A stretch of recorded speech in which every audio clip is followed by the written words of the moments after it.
Happy Wednesday morning, everybody. It's about 11 a.m. West Coast time. I did three things this morning. I watched Donald Trump's entire speech at Davos. It's about 72 minutes long. Then I watched like a 30-minute long live reaction video over on the Bulwark, discussion between Sam Stein, JVL, and Andrew Egger. And then I wanted to see if JVL was going to have a write-up of it, and he does, titled Donald Trump versus the World. In his Davos rant, the president lied, insulted allies, and depicted America as a hellhole. So I didn't realize that speech was happening tonight. I know I just did a recap of JVL's newsletter from yesterday. And I did that yesterday afternoon, but I'm going to go through this write-up of the speech from him. Part one, The Godfather. I mean, just that speech, I mean, throughout the entire thing, I just felt so unimaginably embarrassed, just so embarrassed for this country, and so embarrassed for all the world leaders who had to sit there and watch this unhinged, convicted felon, unrepentant asshole, adjudicated rapist and fraudster speak to them the way that he did on behalf of me, on behalf of our country. Donald Trump is just a sundowning dick. He's so insulting. He's so full of shit. He lied so much. He made up so much stuff.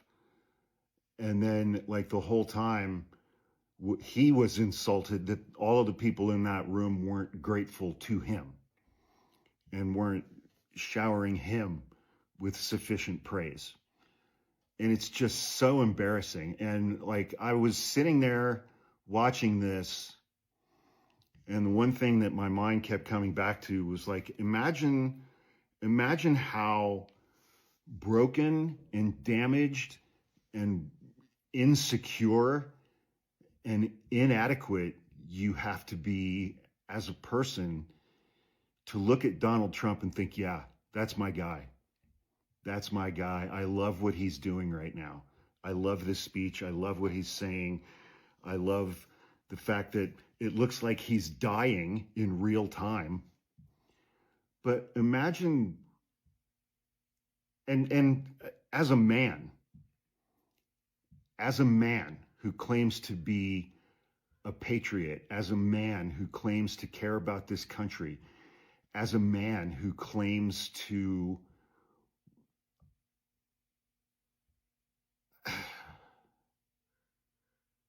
look at Donald Trump and think that that is a vision of strength, that that is the version of power that you want this country to project out to the world. I mean, what an insecure, messy, bootlicking bottom you have to be. Not that there's anything wrong with that. There's no kink shaming here on Hawk's page. But these alpha men, the we the people men tattooed on their forearms with their neck beards and their baseball hats and their Oakleys, filming all their videos in their pickup trucks. I just imagine what it must be like to be one of those guys and look at Donald Trump, to watch this speech and think, that's my guy. That is who I want representing the United States of America on the world stage. That is how I want our president to speak to our allies.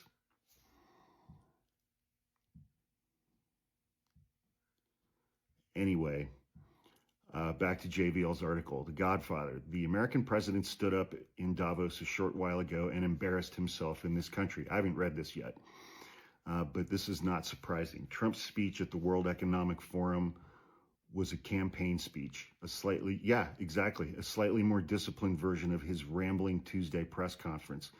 He talked about sleepy Joe Biden and the Green New scam and the radical left to an audience of international leaders. He lied over and over. He told the gathered political and business leaders stories that they know are not true, which goes back to one of Tim Miller's podcasts last week. I can't remember who. He was interviewing a journalist, I think it was Ryan Grimm, who used the term fuckery. And that's when the person who is speaking knows that they are lying. The person they are speaking to knows they are lying. The person who is speaking knows that that person knows that they are lying. And it's just a power move. It's just fuckery. That whole speech was just fuckery. The scene reminded me of his address to the assembled flag officers at Quantico in September. That's right.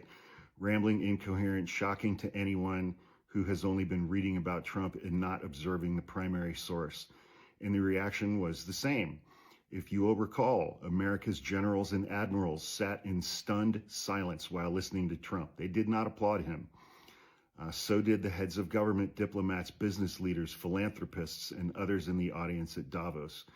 Do me this favor. If you see headlines today proclaiming the big takeaway from Trump's speech was that he renounced the use of military force to take Greenland, ignore them. That's not actually what happened. What happened is that Trump spent 72 minutes insulting and threatening America's former allies while explaining that the liberal order in America was over. Let me count the ways. Trump berated the Canadian Prime Minister and threatened the very existence of Canada. Trump said the following, and this was just like, what the fuck is he talking about? He said, Canada gets a lot of freebies from us, by the way. They should be grateful also, but they're not. I watched your Prime Minister yesterday, Mark Carney's speech. He tore Donald Trump a new asshole. He wasn't so grateful. They should be grateful to us, Canada. Canada lives because of the United States. Remember that, Mark, the next time you make your statements, Mark Carney. He insulted the sacrifice of our NATO allies, saying the following. The problem with NATO is that we'll be there for them 100%, but I'm not sure if they'd be there for us if we gave them the call. Gentlemen, we are being attacked. We are under attack by such and such a nation. I know them all very well. I'm not sure that they would be there. I know we'd be there for them. I don't know that they'd be there for us. So with all of the money that we expend, with all of the blood, sweat, and tears, I don't know that they'd be there for us. They're not there for us on Iceland, that I can tell you. He said Iceland several times when he meant to say Greenland. We're not doing anything with Iceland. Then back to JVL, a short history lesson. After 9/11, our NATO allies invoked Article 5 on our behalf without being asked. Then, when the United States asked for a coalition to follow it into Afghanistan and then into Iraq, our NATO allies sent their sons and daughters to fight and die on America's behalf. Hundreds of soldiers from the UK, France, Canada, Poland, Italy, Germany, Australia, Denmark gave their lives for America in those wars. How dare this cretin spit on their graves and insult their honor? No shit. But then that gives the game away, doesn't it? If Trump wanted a deal on Greenland or wanted to purchase it, then he would be trying to persuade Europe. He would flatter and not insult. And above all, he would make an offer. If Trump were serious about buying Greenland, he would tender an offer in public and attempt to begin a negotiation. Instead, Trump insults Europe, demands control of Greenland, but makes no offer. This is not an attempted purchase, it's an attempted extortion. And since Europe has indicated that it will not yield to extortion, Trump is left with only one card, force. Which brings us to Trump's supposed renunciation of force. Here's the entire passage, quote, "We probably won't get anything unless I decide to use excessive strength and force where we would be, frankly, unstoppable. But I won't do that," close quote. This was not a declaration of policy any more than Trump's repeated references to Iceland were policy. It is merely another group of rambling words which Trump may or may not mean in the moment, but which are based on nothing other than whim and are subject to change at any instant. What is consistent over a decade is Trump's view that strong countries are allowed to take what they can, while weak countries will yield what they must. You may have missed it, but Trump also spoke about colonialism in this passage. Quote, That's the reason I'm seeking immediate negotiations to once again discuss the acquisition of Greenland by the United States, just as we have acquired many other territories throughout our history, as many of the European nations have. They have acquired. There's nothing wrong with it. Many of them, some went in reverse, actually, if you look. Some had great vast wealth, great vast lands all over the world. Then they went in reverse. They're stuck back where they started, close quote. In Trump's view, it was good that European powers held colonial possession, and it was a mistake for them to grant these possessions freedom and autonomy, because now countries like Britain, France, and Belgium are, quote, stuck back where they started, close quote. It should go without saying, but here Trump shares Vladimir Putin's view of the natural order. You may recall that in 2005, Putin called Russia's loss of its colonial territories the greatest geopolitical catastrophe of the century. Trump obviously shares this worldview. Finally, Trump announced that America's liberal, small l liberal experiment has failed. Quote, "The war with Ukraine is an example. We are thousands of miles away, separated by a giant ocean. It's a war that never should have started. And it wouldn't have started if the 2020 U.S. presidential election weren't rigged. It was a rigged election. Everybody knows that. They found out. People will soon be prosecuted for what they did. It's probably breaking news, but it should be. It was a rigged election. You can't have rigged elections." I about shit my pants when I heard him say that to this crowd. The reason for the Ukraine war is because the 2020 election was stolen from him on behalf of Joe Biden. Continuing on, quote, "You need strong borders, strong elections, and ideally a good press." Like Barry Weiss. I always say it, strong borders, strong elections, free, fair elections, and a fair media. The media is terrible. It's very crooked. It's very biased. Terrible. But someday it'll all straighten out because it's losing all credibility, close quote. Look at what's happened to CBS News' ratings since Barry Weiss took over. They've lost like 30% of their audience. By Trump's own admission, America does not have free and fair elections. America was recently ruled by an unelected dictator, Joe Biden, and the fourth estate in America is corrupt and the tool of nefarious, illiberal forces. But the federal government will soon, quote, straighten out, close quote, the media. Why would anyone do business in a country where the rule of law is so tenuous? No country should have done business in America in the past because liberal democracy and the rule of law had collapsed, or, pick one, if liberal democracy and the rule of law were functional in the past, then Trump is promising to dispense with them in the future. You know, if the rule of law were functioning in the past, Donald Trump would be in prison for the rest of his life.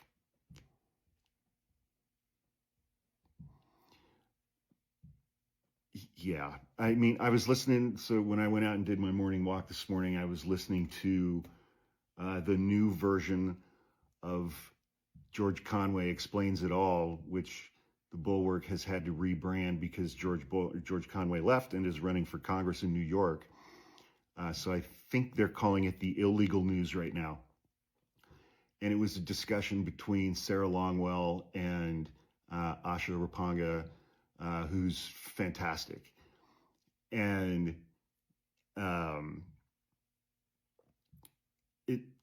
you should really go listen to it. It was a really, really good episode. And, you know, she made a really good analogy to our current circumstances to the Titanic. And the reason that the Titanic was supposed to be unsinkable is because its hull was divided into compartments that were sealed off from one another so that if one flooded, the rest would keep the boat afloat. And she was like, they've all flooded. They've all flooded because something tore all the way down the side as opposed to hitting just one compartment of the hull. And the iceberg, in her analogy, was the Supreme Court's immunity decision. If the Supreme Court hadn't granted Donald Trump near total immunity from criminal prosecution, there would, her argument is that there would at least be a chance. There would at least be a chance for Donald Trump to have to face the legal system and face prosecution for the things that he has done, which might be reining him in right now. But because the Supreme Court said, nope, president gets complete immunity from criminal prosecution for official acts. So all of his criming is now taking the form of official acts. So he can't be prosecuted for it. Anyway, going back to JVL, I'm certain that many people in Europe have only experienced Donald Trump through the filter of the Financial Times or Der Spiegel, but there is no substitute for seeing the man in full. They just got to watch him for 72 minutes, unfiltered, live, speaking to Europe and European leaders in Europe. And the interesting thing is, you know, I have felt for the last, 3-4 weeks that Europe should just close the door on the United States for now, and just get on with its own, reorder NATO among European allies, reorder their economy without dependence upon us. I don't know if these things are possible. I don't know. But they should just be like, you know what, guys, fuck off. As that Danish member of parliament said the other day, Mr. President, I'll put this in language that you'll understand. Fuck off. I think that the speech that Donald Trump gave today, combined with the bullshit that he's doing with Greenland and threatening members of Europe and posting his private text message exchanges with European leaders onto his Truth Social account,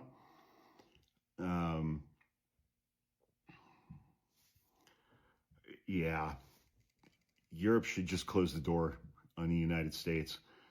Americans may try to calm themselves today by pretending that the big takeaway from Davos was that Trump ruled out an invasion of Greenland. I doubt the Europeans will be so silly. They've been through this before. They will not be unable to see the spectacle at Davos. And that's what it was, man. It was an absolute spectacle. It was a fucking joke. It was unimaginably concerning. I mean, he's a crazy person. He's legitimately a crazy person. He is sundowning in real time. His voice sounded terrible. He looked terrible. I mean, he sounded awful. No energy. This was an incredibly low energy speech, zero enthusiasm. It was just bonkers, man. It was just nuts. It was so unimaginably embarrassing and terrible and horrible for people who care about this country. Anyway, Europe got to see, all of Europe is going to watch this speech, man. They're all going to watch it in its full form, and they are going to start, European citizens and civilians are going to start demanding that their leaders do something relative to the United States. And it's going to end up with Europe cutting all or as many ties with the United States as they possibly can. And Trump supporters are stupid enough to think that that's tough. That's tough and strong. And somehow they believe that cutting ties with one of our largest trading partners, the EU, is going to somehow benefit Trump supporters economically, because they're phenomenally stupid and gullible and easily manipulated.